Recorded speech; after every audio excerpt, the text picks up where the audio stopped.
For this reason, he alone missed these baggage as hidden abilities and classes. That is why he completely categorically abandoned other abilities and focused on only one thing, the injection. He pushed and pushed again. Subsequently, such as he killed more than 50 million monsters with his own injection. His friends thought that, in fact, his pronoun was an injection. He experienced, in fact, that his attraction is undergoing changes. Every time he prepares a flea market, he does it faster, more accurately and more forcefully. As a result, his attraction outstripped the simple movement and began to gain attack power comparable to a hidden skill. And because it was not an experience, he never got tired due to the fact that it did not actually eat up spiritual power. Just during this time, he scratches the dragon after more than hundreds of thrusts. Because this is enough for Ultiminus, he is going to finish off Jewin and uses the dragon's breath on him point blank. Considering it's actually too late to refrain, Jewin is extremely surprised to see the light from within the dragon. It was the same light he saw on the 98th floor. Given this, he gives everything that he actually has, plunging into the dragon. And for this one it works great. Jewin will put the dragon's chin all the way. The enraged dragon soars into the sky, unleashing dragon breath on the tiny human below. And Jewin only has the ability to dodge, like he doesn't have the ability to close the gap between them. Because his corpse is unable to overcome the icy air in the region, Jewin is unable to escape to recover.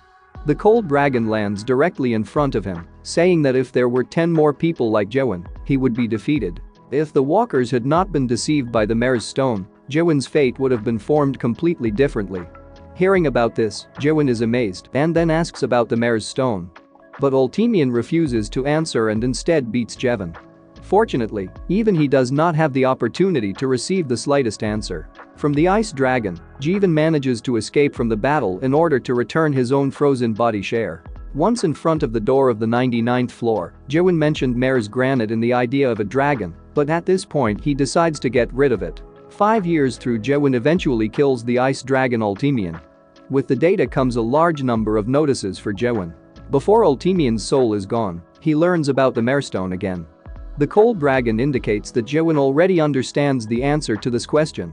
Ultimian adds, in fact, that he will find out everything on the top floor, and he also gets cold dragon blade from Ultimianus drop. Following that, the door to the 100th floor opens, and Jewin immediately enters the door.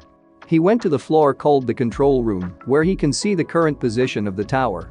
At one point, a monster is talking to him, saying that he is actually already here, while the monster implies that Jewin will actually return to the village at the beginning.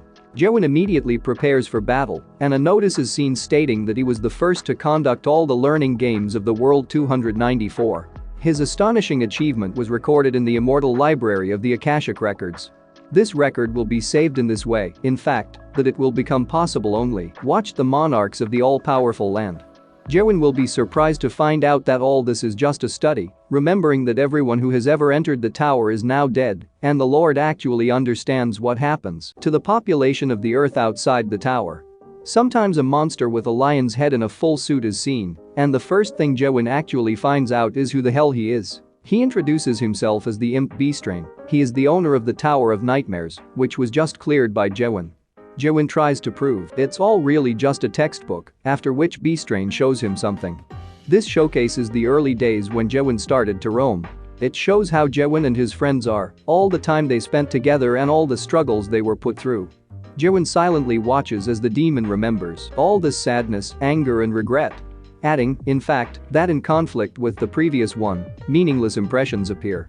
Following that, the demon invites him to start everything at the beginning, adding, in fact, that this is a great benefit for Jewin.